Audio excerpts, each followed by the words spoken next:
Corona ভাইরাসের সংক্রমণে টালমাটাল এক বিশ্বে হঠাৎ করে নতুন সংখ্যা, একটা ভিন্ন রকমের স্ট্রেন করোনা ভাইরাসেরই, সেটি ব্রিটেনে পাওয়া গেছে এবং এর ফলশ্রুতিতে ব্রিটেন একরকম একঘরে বা বিচ্ছিন্ন হয়ে পড়েছে পুরো বিশ্ব থেকে। 40টি দেশ তাদের সঙ্গে সব ধরনের যোগাযোগ, স্থল, সড়ক বা রেল যোগাযোগ বা বিমান যোগাযোগ, নৌ যোগাযোগ, সব ধরনের যোগাযোগ বন্ধ করে দিয়েছে। 3টি দেশ ইতিমধ্যে তাদের সব সীমান্ত সিল করে দিয়েছে এবং এইসব দেশের সঙ্গে অন্যান্য দেশের যে কোনো ধরনের যোগাযোগই এখন বন্ধ। সার্বিকভাবে একদিকে যেমন ভ্যাকসিনের প্রয়োগ চলছে বিভিন্ন প্রান্তে, একই সঙ্গে কিন্তু শঙ্কাও বাড়ছে নতুন নতুন। এই সময়ে মানুষের আরও বেশি করে স্বাস্থ্যবিধি মেনে চলা দরকার। উদাসীনতা একই সঙ্গে লক্ষণীয় এই বিভিন্ন জায়গায়, কর্মস্থলে, পথে ঘাটে আরও সচেতনতার পরামর্শ সব দিক থেকে, সব মহলে। সংকটের এই সময়ে আমাদের বিশেষজ্ঞ ডাক্তার আছেন আপনাদের পাশেই। ঘরে বসে প্রয়োজনে পরামর্শ নিতে পারেন, করোনা হেল্প ডেস্ক থেকে সরাসরি ফোন করতে পারেন কিংবা আমাদের ফেসবুক পেজে প্রশ্ন করতে পারেন। আমাদের সাথে থাকছেন অধ্যাপক ডাক্তার এস.এম. মোস্তফা জামান, মেডিসিন ও হৃদরোগ বিশেষজ্ঞ, BSMMU। থাকছেন ডাক্তার শামীন আব্বাসী, সহযোগী অধ্যাপক, প্রসূতি ও স্ত্রীরোগ, আনোয়ার খান মডার্ন মেডিকেল কলেজ ও হাসপাতাল। এছাড়া থাকবেন ডাক্তার আবু সাইদ শিমুল, শিশুরোগ বিশেষজ্ঞ, মুগদা মেডিকেল কলেজ হাসপাতাল। এছাড়া আপনাদের সাথে আছে আমি সৌমিত্র শুভ্র। করোনায় দেশে গত 24 ঘন্টায় আরও 17 জনের প্রাণহানি হয়েছে। নতুন শনাক্ত হয়েছেন 1318 জন। করোনা এখন পর্যন্ত দেশে প্রাণহানি হয়েছে 7329 জনের। স্বাস্থ্য অধিদপ্তর জানায়, গত 24 ঘন্টায় নমুনা পরীক্ষা করা হয় 15,145টি, সেখানে শনাক্তের হার 8.70%। 24 ঘন্টায় সুস্থ হয়েছেন 2,235 জন। মোট সুস্থ 4,41,929 জন।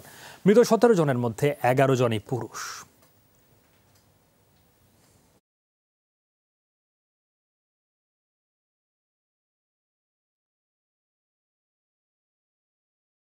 আমাদের আয়োজনটি আপনারা সরাসরি দেখতে পাচ্ছেন যমুনা টেলিভিশনে, ইউটিউবে এবং ফেসবুক পেজে। আপনারা বিশেষজ্ঞ ডাক্তারকে সরাসরি আপনার সমস্যা নিয়ে প্রশ্ন করতে ফোন করতে পারেন 982405 নাম্বারে। এছাড়াও ফেসবুকে কমেন্টে আপনার প্রশ্নের উত্তর জানতে চাইতে পারেন। আমাদের সঙ্গে একজন দর্শক রয়েছেন টেলিফোনে। দর্শক, আপনার নাম বলে প্রশ্ন করুন।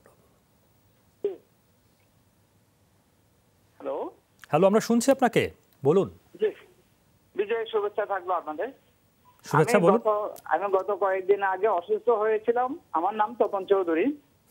আমার কোমরে ব্যথা ছিল, তো মোস্তফা জামান সাহেব আমাকে ওষুধ দিয়েছিলেন, আর মায়োলেক্স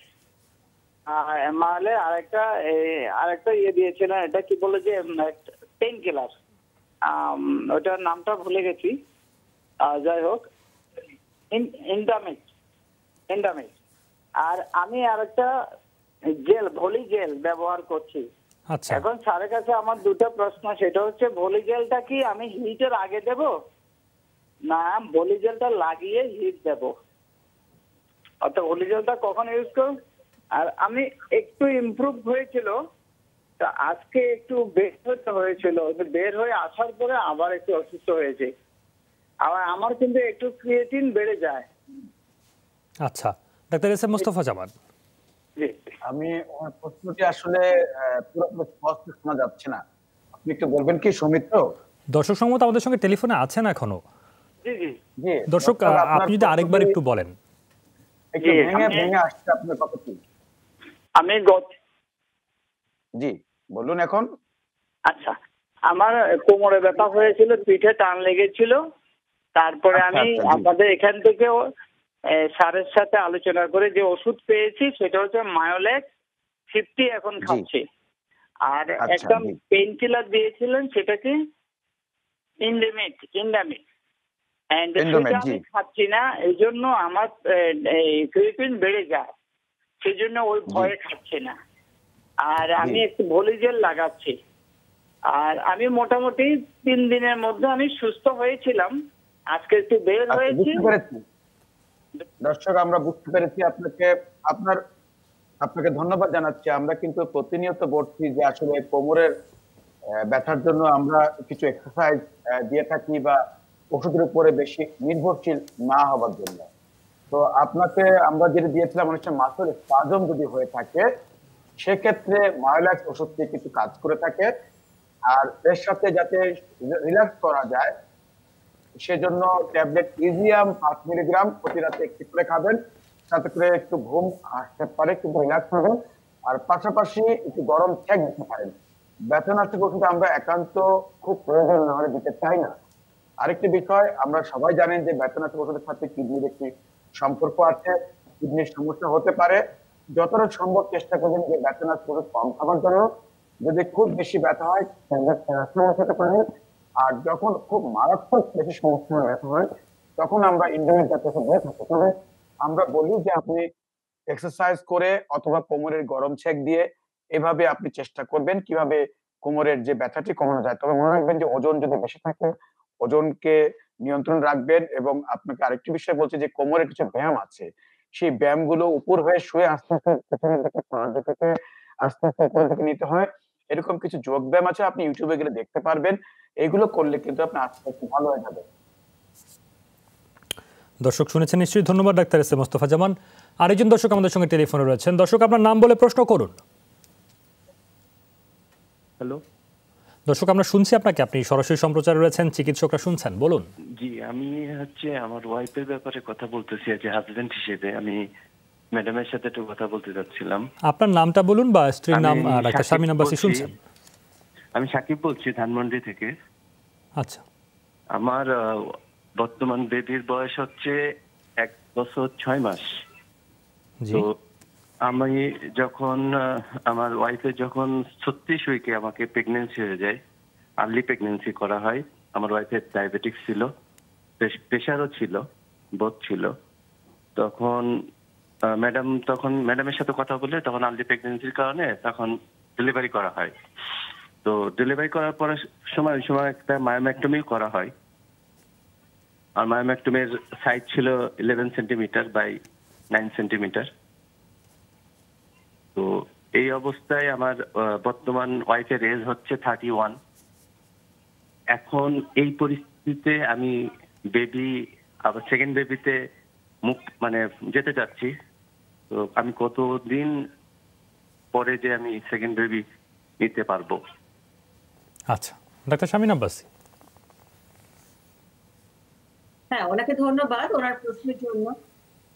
আর কি কিছু উনি জিজ্ঞেস করতে চাচ্ছেন? জি, আমি সেকেন্ড বেবির জন্য কতদিন করতে হবে উনি জানতে চাচ্ছেন যে কি কি হতে পারে এবং কবে নাগাদ প্রেগন্যান্সি নিতে পারে। সাধারণত যখন ফার্স্ট ডেলিভারি বা কোনো ডেলিভারি আমাদের সিজারিয়ান সেকশনে করা হয়, আমরা সাধারণত বলি যে ঠিক 1.5 থেকে 2 বছরটা আসলে বেস্ট হয়। 2 বছর পর নেক্সট প্রেগন্যান্সি প্ল্যানটা করলে ওনাদের জন্য ভালো হয়। এখন উনি অনেকগুলো সংখ্যার জায়গা আছে, যেহেতু ওনার ফার্স্ট প্রেগন্যান্সিটা নিতেই দেরি হয়ে গেছে, 31 ইয়ার্স ওল্ড এজ ওনার ওয়াইফের, অনেক কিছু উনি ভাবছেন। কিন্তু কিছু জায়গায় আমাদেরকে মনে রাখতে হবে, যেমন যে জরায়ুটা থেকে ডেলিভারিটা হয়েছে সেটাকেও তো আসলে একটা নির্দিষ্ট জায়গায় ফেরত যাওয়ার আমাদের সুযোগটা দিতে হবে, কারণ সেকেন্ড বাচ্চাটা তো ওই জরায়ুর ভেতরেই বড় হবে।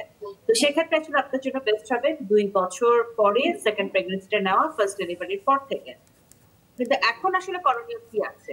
যেমন এখন আপনার ওয়াইফের যে বডি ওয়েটটা সেটা একদম স্ট্রিক্টলি মেনটেন করবেন, যেন উনি বডি ওয়েটটা পারফেক্ট রেখে সেকেন্ড প্রেগন্যান্সির জন্য ট্রাই করতে পারেন। কারণ ওনার যেহেতু আগের প্রেগন্যান্সিতে জিডিএম ছিল, তার মানে পরের প্রেগন্যান্সিতে জিডিএম হওয়ার চান্স 50%। অতএব সেটা আমাদেরকে মাথায় রাখতে হবে। ডায়াবেটিস একটা সেক্টর হতে পারে, কিন্তু এখন যদি উনি নিজেকে ফিট রাখতে পারেন তাহলে সেটা হওয়ার চান্স কমে যায়। সেকেন্ড সেটা হচ্ছে যে প্রেশার, ব্লাড প্রেশার, সেটা যদি এখন উনি নিয়ম কারণ মেনে চলেন, খাবার দাবারটা প্রপারলি নেন, উনি বডি ওয়েটটাকে কন্ট্রোল করেন, রাতে ঠিক মতো ঘুমাতে পারেন, তাহলে কিন্তু প্রেশারটা হাই হবে না। প্রেশার যদি ওনার হাই না হয় তাহলেও কিন্তু পরবর্তীতে জটিলতা কমে গেল। তারপরে দুইটা জায়গায় আমরা কাজ করতে পারলাম। থার্ড আমাদের একটা সংখ্যার জায়গা থাকে যে বয়স বেশি হচ্ছে তাহলে কি আমার অ্যাবনর্মাল বেবি হবে কিনা। অনেকে স্পেশাল চাইল্ড, অটিস্টিক বাচ্চাগুলোর কথা চিন্তা করে ভয় পান। যখন বয়স আপনাদের 25-এর মধ্যে ফার্স্ট প্রেগন্যান্সি নেওয়া হয় না, তখনই আসলে আপনি অলরেডি আমি বলবো যে ব্যারিয়ার ক্রস করে ফেলেছেন। সেখানে 1-2 বছর এদিক সেদিক খুব একটা বড় ঝামেলা করবে না। আপনাদের জন্য স্ট্রিক্টলি আমাদের বলা থাকে, যখন প্রেগন্যান্সি ট্রাই করবেন আপনারা, তার অ্যাটলিস্ট 2 থেকে 3 মাস সাথে ফলিক অ্যাসিড এন্ড জিঙ্ক শুরু করবেন। এটি খুব সস্তা একটি ওষুধ, কিন্তু এই একবেলা ওষুধটি খাওয়ার ফলে আপনি একটা বিশাল বড় ঝামেলার হাত থেকে কিন্তু মুক্তি পেতে পারেন। তাহলে প্রেগন্যান্সি ট্রাই 3 মাস আগে থেকে ফলিক অ্যাসিড এন্ড জিঙ্কটা শুরু করবেন। প্রেগন্যান্সির সময় যদি ডায়াবেটিস হয়েও যায় সেটা যেন স্ট্রিক্টলি কন্ট্রোল থাকে, এবং 12 সপ্তাহে একটা স্পেশাল আল্ট্রাসাউন্ড, যেটাকে আমরা বলি ডাউন স্ক্রিনিং বাই আল্ট্রাসোনোগ্রাফি, সেটা করবেন। আর 20 থেকে 21 সপ্তাহে একটা অ্যানুয়াল স্ক্যান করবেন। তাহলে আমার কাছে মনে হয় মোটামুটি আপনি ঝুঁকিমুক্ত থাকবেন। আমার ধারণা আছে আপনি আপনার প্রশ্নটির উত্তর পেয়ে গেছেন। ধন্যবাদ ডাক্তার শারমিন আব্বাসী। আরেকজন দর্শক টেলিফোনে রয়েছেন। দর্শক আপনার নাম বলে প্রশ্ন করুন।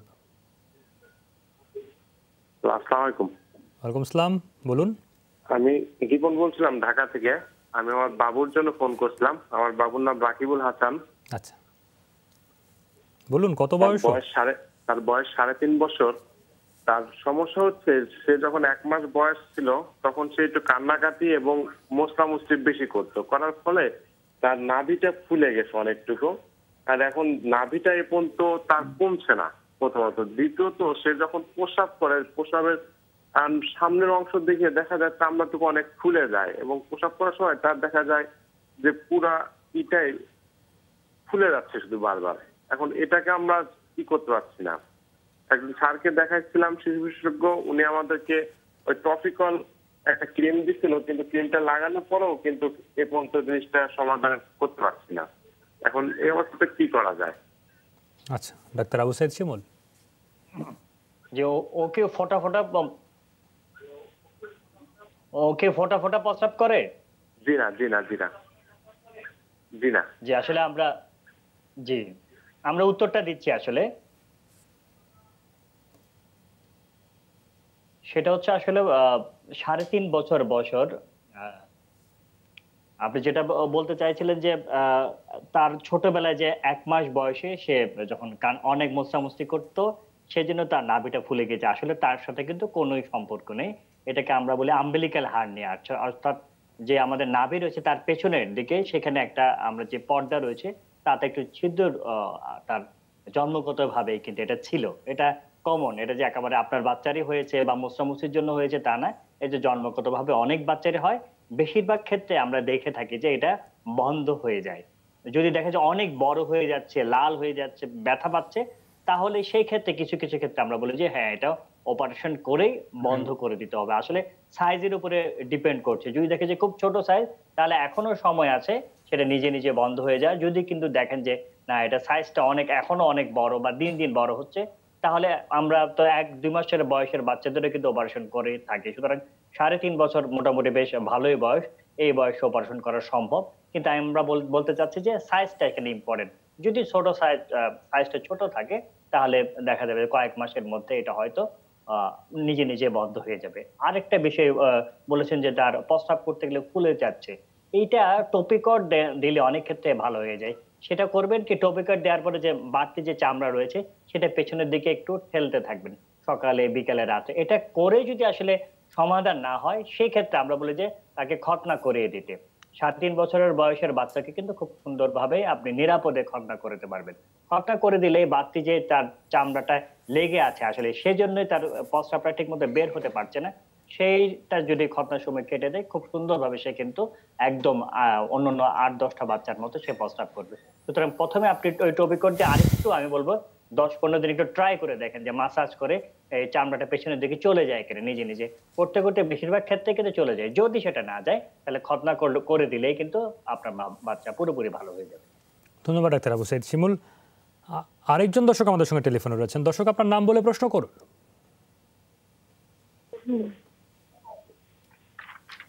আমরা শুনছি, বলুন। হ্যাঁ, আমার আজকে প্রায় 1 সপ্তাহ ধরে হাত ঝিমঝিম করতেছে, তো এখন ডাক্তার দেখাইছি, ডাক্তার ওষুধ দিছে, তো এখনো ইমপ্রুভ হচ্ছে না। ওটার জন্য আপনাদের একটু উত্তর চাচ্ছিলাম আর কি। বয়স কত আপনার? বয়স 49। 49। হাত ঝিনঝিন কেন করছে? কোনো জটিলতা আছে? ওই ডায়াবেটিস, ডাক্তার থেকে ওষুধ দিছিল, ওষুধে কোনো ইমপ্রুভ হচ্ছে না, এটা আর কি। ডায়াবেটিস বা রক্তচাপ আছে কিনা? হ্যাঁ, ডায়াবেটিস নীল আছে, ও সুগারটা একটু আছে আর কি। ওষুধ খান কোনো ওষুধ? না, ডায়াবেটিসের জন্য ওষুধ খাই না, এমনি হাঁটাহাঁটি করি, কন্ট্রোলে রাখি আর কি। কত থাকে মাত্রা, পরীক্ষা করেছেন? মাত্রা থাকে 5-8, এটা আর কি। 5-8 এরকম কি বললেন? হ্যাঁ, ডায়াবেটিসের মাত্রা কত ছিল আমার? আর আপনার হাত ঝিমঝিম কখন করে? ঝুঁকে কাজ করলে কি বেশি হয়? না, হাত ঝিমঝিম করে কতক্ষণ পর আবার বন্ধ হয়ে যায়, আবার শুরু হয়। আচ্ছা, আপনার কি রাতে ঘুম ঠিক মতন হয়? রাত্রে এখন ঘুম হয়, রাত্রের জন্য ডাক্তার ওষুধ দিছে, ওটা খাবার পর একটু ভালো লাগতেছে।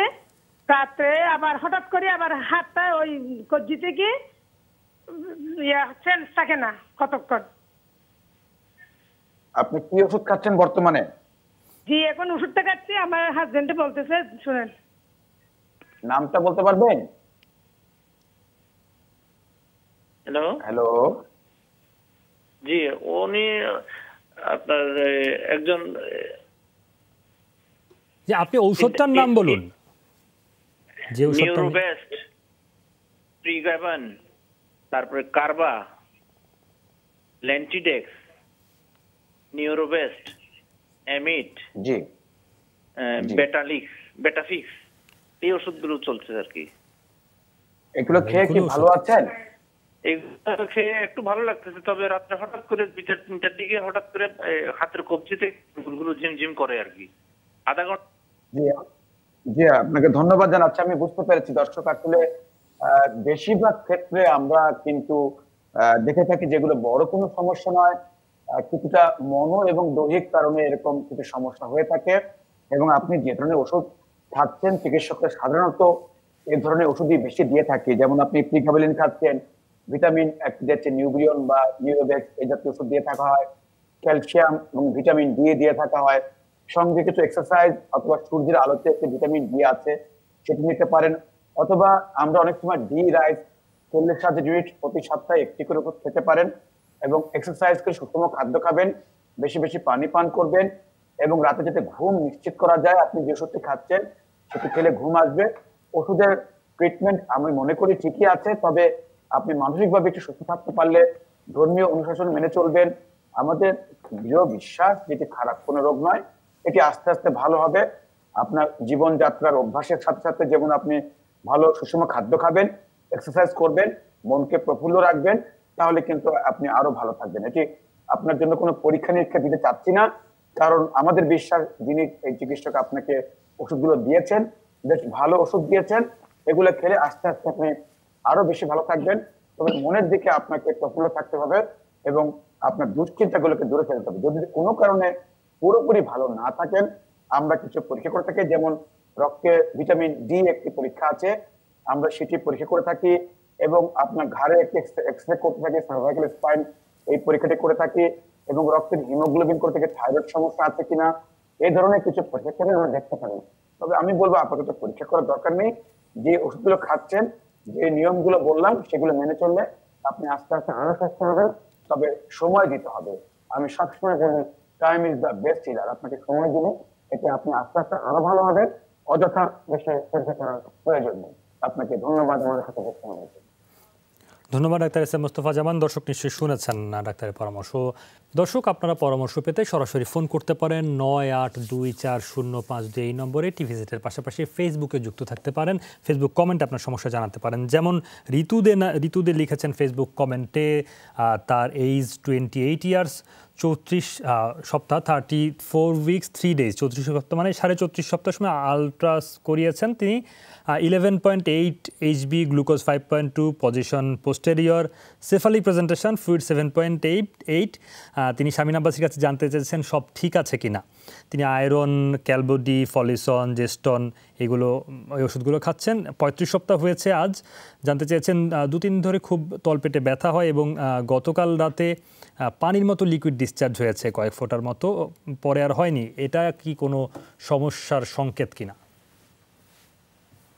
আপনি 11.2 এটা কোন লেভেলটা বললেন প্রথমে যে বললেন? সেটা বললেন এইচবি, অর্থাৎ হিমোগ্লোবিন। হিমোগ্লোবিন, জি। আচ্ছা, উনি যে কথাগুলো বলেছে একটু কিন্তু এখানে একটু সচেতন হওয়ার বিষয় আছে। প্রথম কথা যে প্রেগন্যান্সির এই সময়টাতে কিন্তু অনেকের ফার্স্ট লেবার পেইন হয়, অর্থাৎ যে পেইনটা আসে এবং চলে যায়, অথবা পেইন কিলার খেলে এই পেইনটা চলে যায়। এটা কিন্তু ফলস লেবার পেইন, অর্থাৎ ট্রু লেবার পেইন সত্যিকার আপনি একটা ডেলিভারির দিকে যাচ্ছেন, যাওয়ার আগে এরকম কিছু পেইন মানুষের তৈরি হয়। কিন্তু যেহেতু এটার সাথে একটা লিকুইড ডিসচার্জ আছে, এখানে কিন্তু আমাদের ইভালুয়েশন করার ব্যাপার আছে যে আপনার কি পানি ভাঙছে কিনা বা ভেঙে গেল কিনা বা কোনো বড় ধরনের ইনফেকশন আছে কিনা। আমি বলবো যে সাক্ষাৎ একজন চিকিৎসককে আপনার দেখাতে হবে, কারণ যদি ইনফেকশন থাকে এই সময় কিন্তু আমাদেরকে অ্যান্টিবায়োটিক দিতে হবে, তাহলে আপনি ভালো হয়ে যাবেন। নতুবা দেখা যাবে যে একটা প্রিম্যাচুর লেবার পেইন উঠে গেছে এবং 37 সপ্তাহের আগে যে কোনো বাচ্চা ডেলিভারি হলে কিন্তু একটু প্রবলেম হয়ে যায়, তাদেরকে সার্ভাইভ করানো। অনেক সময় দেখা যায় তাদেরকে নিওনেটাল আইসিইউতে রাখতে হয়, অনেক সময় দেখা যায় লং সিকিউরিটি যেও তাদের অনেক ধরনের প্রবলেম হয়। তাই আমার পরামর্শ থাকবে আপনি সাক্ষাৎ একজন ডাক্তার দেখান, উনি একটু পরীক্ষা করে দেখবে এটা কি পানি ভাঙা নাকি কোনো হোয়াইট ডিসচার্জের হচ্ছে সাদা স্রাবের মতো, নাকি কোনো ইনফেকশন হচ্ছে এখানে, এটা একটু দেখে দরকার হলে একটা অ্যান্টিবায়োটিক দিবে। আর কিছু নিয়ম কানুন আমি মানতে বলবো, এটি আপনি এখন থেকে শুরু করেন। তার মধ্যে একটু হচ্ছে রেস্টে থাকা, ভারী কাজ না করা, সেক্সুয়াল ইন্টারকোর্স প্রিভেন্ট করা, তারপরে কুসুম গরম পানিতে লবণ মিশিয়ে ব্যবহার করা। আর ব্যথার জন্য আপনি ট্যাবলেট অ্যালজিনটা খেতে পারবেন, এটা একটা সেফ ড্রাগ। এটা আপনি যদি 2 করে 3 বেলা 5 দিন খান, দেখা যাবে যে যদি ফলস লেবার পেইন হয় এটা ঠিক হয়ে যাবে।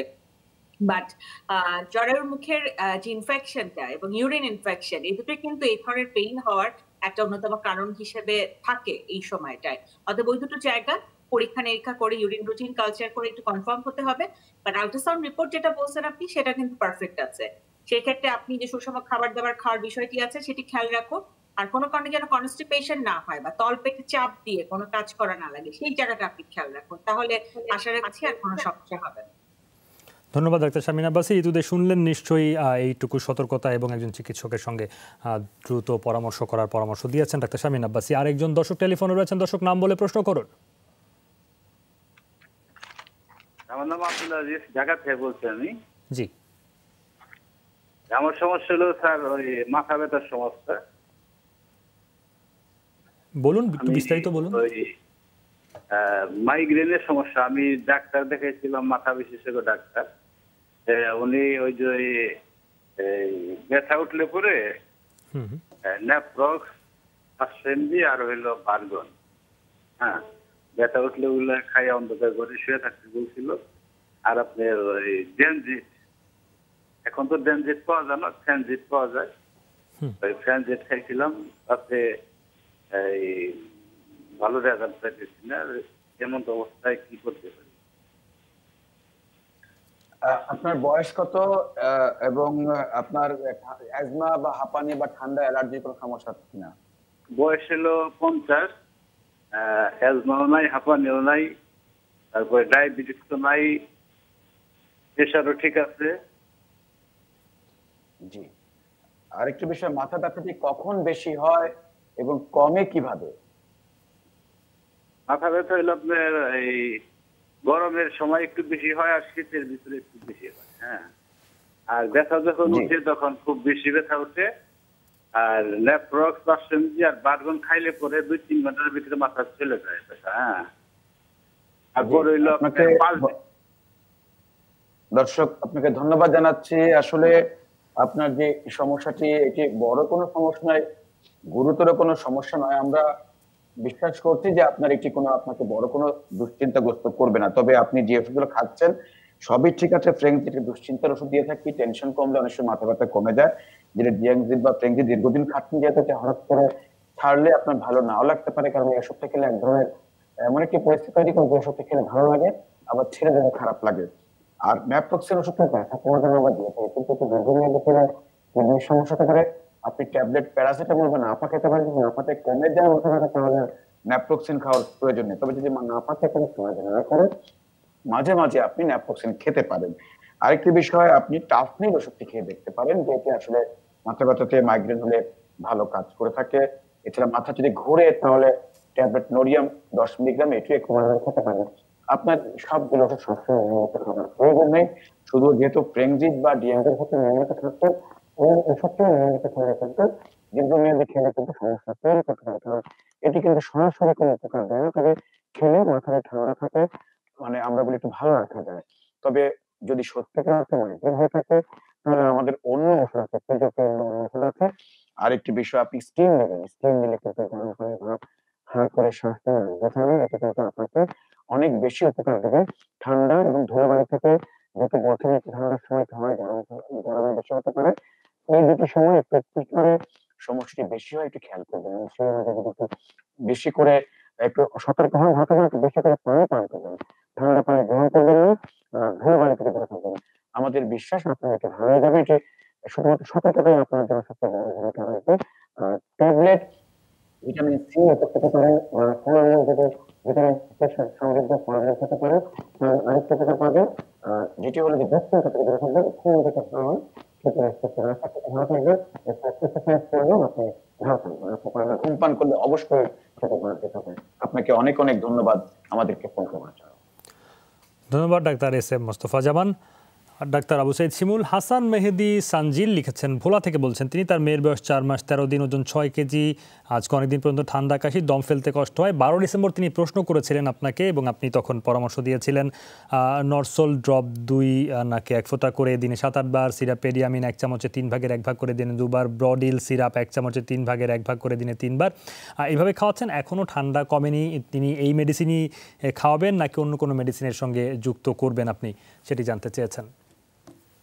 আচ্ছা, এখানে খুব গুরুত্বপূর্ণ কথা একটি বলেছেন। সেই প্রসঙ্গে আমাদের একটা সুযোগ তৈরি হলো আসলে ওনার মাধ্যমে। সেটা হচ্ছে আমরা এখানে যখন বিভিন্ন ধরনের টেলিমেডিসিন চালু হয়েছে, এখন টেলিভিশনে অনেক আবার পরামর্শ দিচ্ছেন, ফেসবুকেও অনেক ধরনের গ্রুপে পরামর্শ দিচ্ছি। এগুলি কিন্তু আমরা ইমিডিয়েট অর্থাৎ তাৎক্ষণিক আমরা দেখে আমরা শুনে কিন্তু পরামর্শ দিচ্ছি। বাচ্চাকে কিন্তু আমরা দেখছি না, তার লাংস এক্সামিন করার বিষয় রয়েছে, হার্টে কোনো সমস্যা রয়েছে না, অর্থাৎ যে অঙ্গে তার সমস্যা সেগুলো কিন্তু আমরা এখানে দেখার সুযোগ নেই। আমরা শুনে মাত্র ওনাদের সাময়িক একটা স্বস্তির জন্য এই পরামর্শগুলো দিচ্ছি। কিন্তু যদি আপনারা দেখে থাকেন যে এগুলিতে কোনো উন্নতি হচ্ছে না বা আগের মতো রয়ে গেছে, তাহলে কিন্তু যুগ যুগ ধরে যে আমরা চলে আসছি যে প্রচলিত যে চিকিৎসা ব্যবস্থা, অর্থাৎ আপনার নিকটস্থ চিকিৎসকের কাছেই কিন্তু আপনাকে যেতে হবে বা নিকটস্থ হাসপাতালেই কিন্তু যেতে হবে। আমাদের আসলে অন্য কোনো টেলিমেডিসিনের আশায়, কোনো ফেসবুক গ্রুপ বা এই ধরনের কোনো সিস্টেমের আশায় কিন্তু আপনি বসে থাকবেন না, তাহলে কিন্তু যে কোনো আসলে একটা ক্ষতি বা জটিলতা তৈরি হয়ে যেতে পারে। সেক্ষেত্রে আমাদের বলবো, যদি আমাদের ওষুধ দেওয়ার পরও কোনো ধরনের সমস্যা হয় বা একেবারে উন্নতি না হয়, আপনার কিন্তু এটা আপনাদের প্রতি বিনীত অনুরোধ থাকবে, আপনারা চিকিৎসকের কাছে যাবেন, উনি আপনাকে এই ক্ষেত্রে যেমন হয়তো অ্যান্টিবায়োটিকের প্রয়োজন হতে পারে, কিন্তু আমরা এভাবে ছোট শিশুদের ক্ষেত্রে শুনে আমরা অ্যান্টিবায়োটিক দিয়ে দিতে চাচ্ছি না। সেজন্য আপনার প্রতি বিনীত অনুরোধ থাকবে, আপনি একজন নিকটস্থ চিকিৎসকের কাছে যান বা একটা সরকারি হাসপাতালে যান, সেখানে চিকিৎসক দেখে প্রয়োজনে কিছু পরীক্ষা নিরীক্ষা হয়তো লাগতে পারে, সেগুলো করে আসলে যদি ওষুধ দেন ইনশাআল্লাহ। এটা কিন্তু জটিল কিছু নয়, আপনাকে যে এত কিছু বললাম আপনাকে বললাম না, আসলে এই অনুষ্ঠান যারা শুনছে সকলকে বললাম, এইগুলো যদি একটু আপনি মেনে চলেন এবং চিকিৎসকের কাছে যান, আপনার বাচ্চা অবশ্যই পুরোপুরি ভালো হয়ে যাবে। ডাক্তার আবু সাইদ শিমুল, আপনাকে ধন্যবাদ। এবং আপনার কথা সূত্র আমিও খানিকটা বলতে চাই, করোনায় হেল্প ডেস্ক এমন এক প্রেক্ষাপটে শুরু হয়েছিল যখন সবকিছু একরকম শাটডাউনের দিকে চলে গেছিল, অর্থাৎ হাসপাতালগুলো ঠিকমতো ওয়ার্ক করার মতো বাস্তবতা ছিল না, কারণ সেই সব সুরক্ষা সামগ্রী সেগুলোর অপ্রতুলতা ছিল। সব মিলিয়ে এক ধরনের যদি বলি কোট আনকোট, আমি দায়িত্ব নিয়ে বলছি শব্দটার, যে একটা এক অর্থে বিপর্যস্ত নৈরাজ্যকর একটা অবস্থার মধ্যে দিয়ে আমরা চেষ্টা করছিলাম কোনো না কোনোভাবে মানুষের পাশে দাঁড়াতে, আমাদের দর্শকদের পাশে দাঁড়াতে। সেই জায়গা থেকে আসলে এই প্রাথমিক যেই আস্থার জায়গা, একটা সংকটের সময় খানিকটা আশার আলো নিয়ে পাশে দাঁড়ানোর চেষ্টা, সেটির ফলশ্রুতি আসলে করোনা হেল্প ডেস্ক এবং মানুষের ভালোবাসায় এই যেমন ফলো আপ নেওয়ার জন্য অনেকে আসছেন, বোঝাই যায় যে করোনা হেল্প ডেস্ক সেই জায়গাটুকু করে নিয়েছে। সুতরাং সেখানে নিশ্চয়ই এই বিবেচনার জায়গায় মানুষ একই রকম করে দেখবেন। একজন দর্শক টেলিফোনে রয়েছেন। দর্শক, আপনার নাম বলে প্রশ্ন করুন। জি, আমি তানিয়া বলছি কুড়িগ্রাম থেকে। বলুন।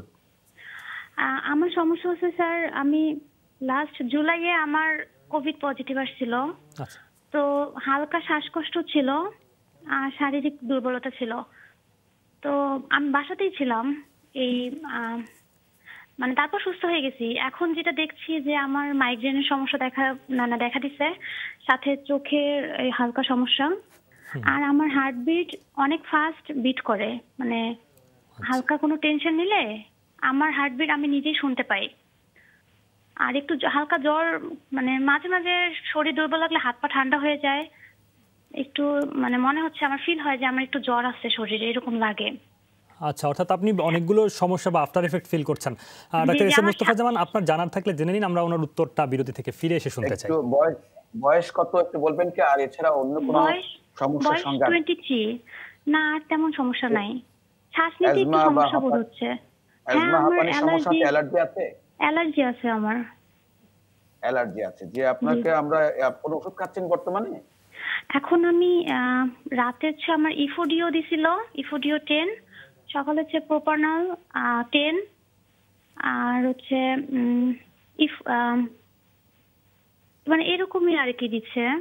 আর লেপটিক 0.5 একটা দিছিল রাতে ঘুমানোর জন্য। আচ্ছা, আপনাকে ধন্যবাদ। একজন দর্শক করোনার আফটার ইফেক্ট সহ নানা রকম সমস্যা নিয়ে ডাক্তার এস এম মুস্তাফা জামানের পরামর্শ চেয়েছিলেন, আমরা সেই পরামর্শটি শুনতে চাই এখন। দর্শককে ধন্যবাদ জানাচ্ছি। আসলে তিনি যেহেতু পোস্ট কোভিড রিহ্যাব দরকার, তাদের তিনি একদম প্যানিক সিচুয়েশনে আছেন, হয়তো ভয় পাচ্ছেন, আতঙ্কগ্রস্ত আছেন যে একবার কোভিড হয়েছিল, আবার সমস্যা হবে কিনা, চারিদিকে নানা ধরনের দুঃসংবাদ আসছে, কিন্তু তাকে আশ্বস্ত করতে চাচ্ছি যে বড় কোনো সমস্যা নয়, ইতিবাচক মনোভাব নিয়ে থাকবেন। যেহেতু শ্বাসকষ্ট আছে, সেই জন্য গরম পানির ভাপ নেবেন, গরম পানির ভাপে আপনার কাজ করবে, এবং একটু বেশি করে পানি পান করবেন, ঠান্ডা পানি বা ধুলোবাড়ি থেকে এড়িয়ে চলবেন, এবং পুষ্টিকর খাবার খাবেন। এর সাথে আপনাকে প্যানিক দূর করবার জন্য বা আপনার দুশ্চিন্তা দূর করার জন্য লেপটিক 0.5 ঘুমটি যাতে ভালো হয় সেটি দরকার খুবই। বুক ধরফর যদি হয়, কার্ডিজেম 30 মিলিগ্রাম 30 মিলিগ্রাম করে অর্ধেক সকালে অর্ধেক রাতে যদি বুক ধরফর হয় খাবেন, নইলে খাবার দরকার নেই। আরেকটি গ্যাস্ট্রিক ওষুধ খাবেন এবং মন্টিয়ার 10 মিলিগ্রাম প্রতি রাতে একটি করে খাবেন। আমাদের দৃঢ় বিশ্বাস এটি বড় কোনো সমস্যা নয়। এটি আপনি একটু আতঙ্কগ্রস্ত হওয়ার কারণে হচ্ছে। যদি আপনি ঠান্ডাটি এবং ধুলোবালি ভালো করে রাখতে পারেন, এড়িয়ে চলতে পারেন, ইতিবাচক মনোভাব নিতে পারেন, ধর্মীয় অনুশাসন মেনে চলতে পারেন, একটু এক্সারসাইজ করতে পারেন, ব্রিদিং এক্সারসাইজ আপনাকে খুব কাজে দিবে। আমাদের দৃঢ় বিশ্বাস এটি বড় কোনো সমস্যাই করবে না। আপনি আস্তে আস্তে একেবারেই ভালো হয়ে যাবেন। যদি তারপরেও ভালো না হয়, শ্বাসকষ্ট হয়ে থাকে, অনেক সময় আমরা একটি ইনহেলার ব্যবহার করে থাকি। বিশেষ করে আমরা বেক্সিটল ইনহেলার 250/50 2 চাপ সকালে 2 চাপ রাতে নেবেন, ব্যবহার করবে, কুলি করতে হয় বা গরম পানির একটু ভাপ নিতে হয়। আশা করছি আপনি ভালো হয়ে যান। ধন্যবাদ ডাক্তার এস এম মোস্তফা জামান। ডাক্তার আবু সাইদ শিমুল। কনক হাসান লিখেছেন ফেসবুক কমেন্টে, তার শিশুর বয়স 48 দিন, কলিকে আক্রান্ত, ফ্ল্যাকল 5 ফোঁটা করে দিনে 4 বার খাওয়ানো হয়, 15 দিন টানা খাইয়েছেন, বিরতি দিয়ে খাওয়ালে খুব বেশি কান্নাকাটি করে। তিনি লিখেছেন ফ্ল্যাকল ড্রপস একটানা কতদিন খাওয়ানো যাবে? আসলে এই প্রশ্ন উত্তর আমরা অনেকবারই দিয়েছি। এটা ইনফ্যান্টাইল কোলিক, আপনি যে ওষুধ খাওয়ান না কেন কিন্তু 4 মাস থাকবে। এটা যেটা হয় সন্ধ্যার পর থেকে বা রাতে যে কোনো 1-2-3 ঘন্টার জন্য হয়। এটা আমরা বলে থাকি সময়ের সাথে সাথে, যে time is the best healer, অধ্যাপক মোস্তফা জামান যেভাবে বলে থাকেন। এটা একটু সময় দিতে হবে। এই সময় উদ্বিগ্ন হবেন না। ফ্লাকল ওষুধটা আপনি খাওয়াতে পারেন 1 মাস, কিন্তু এটা খাওয়ালে যে এটা ভালো হয়ে যাবে তা কিন্তু নয়। আমরা যেটা বলি দুশ্চিন্তা মুক্ত থাকুন, দেখবেন ধীরে ধীরে ভালো হয়ে যাচ্ছে। কিছু কিছু ক্ষেত্রে আমরা দেখতে পাই যে গ্রাইপ ওয়াটার এটা যদি দেন, সাথে একটু ভালো ফিল করবে। আর প্রতিবার দুধ খাওয়ানোর পর যে একটু যদি ঢেকুর তুলেন, দেখবেন যে খুব ভালো কাজ করবে। এই জিনিসগুলো একটু মেনে চলুন। ফ্লাকলটা আপনি মাসখানেক আসলে কন্টিনিউ করতে পারবেন। তবে দুশ্চিন্তা মুক্ত থাকুন, এটা সময়ের সাথে সাথেই ঠিক হয়ে যাবে। এটা নিয়ে একদমই টেনশন করবেন না। এই নিয়ে বাচ্চার বড় ধরনের কিন্তু কোনো ক্ষতি হবে না। আচ্ছা, ধন্যবাদ ডাক্তার আবু সাইদ শিমুল। ডাক্তার শামীন আব্বাসী। অরিন খান ফেসবুক কমেন্টে লিখেছেন তার বয়স 20, অবিবাহিত, ওজন 50 কেজি, এমনিতে মাসিক নিয়মিত হয়, তবে শুধুমাত্র শীতকালে মাসিক 1 মাস দেরিতে হয়। গত 2 বছরও শীতে মাসিক 2 মাসের মাথায় হয়েছে, তবে এবার 2.5 মাস যাবত হচ্ছে না। কি করতে পারেন তিনি? আসলে এরকম কোনো গবেষণা নেই যে শীতকালে মাসিক ইরেগুলার হবে। এটি হয়তো অন্য কোনো কারণে হচ্ছে কিনা দেখতে হবে। ওনার হয়তো ইরেগুলারিটি এবছরও শীতকালে, গত বছরও শীতকালে পড়ে গেছে, কিন্তু ইরেগুলারের যে কারণগুলো, বডি ওয়েট ঠিক আছে, হরমোনাল কোনো ইমব্যালেন্স আছে কিনা, ওভারিতে কোনো পলিসিস্টিক ওভারি আছে কিনা একটু দেখে নেওয়ার বিষয় আছে। যেহেতু আনমেরিড একটা মেয়ে 2-2.5 মাস বন্ধ থাকলে আবারও নিজস্ব নিয়মেই আসলে মাসিকটা হবে। কিন্তু যদি 3 মাস পার হয়ে যায় এবং উনি বিচলিত হয়ে যায়, তাহলে একটু সেরাম টিএসএইচ লেভেলটা করবে, একটা আল্ট্রাসাউন্ড করবে, এবং মাসিক হওয়ার যে ওষুধগুলো আমরা দিয়ে দিই সেটি হয়তো তখন তাকে আমরা দিয়ে দিব। ধন্যবাদ ডাক্তার শামীন আব্বাসী, ডাক্তার আবু সাইদ শিমুল এবং ডাক্তার এস এম মোস্তফা জামান। আপনাদেরকেও ধন্যবাদ। দর্শক আপনাদেরকে ধন্যবাদ এতক্ষণ সঙ্গে ছিলেন। করোনা হেল্প ডেস্কে সঙ্গে থাকার জন্য। আগামী দিনগুলোতে নিশ্চয়ই থাকবেন। ধন্যবাদ সবাইকে।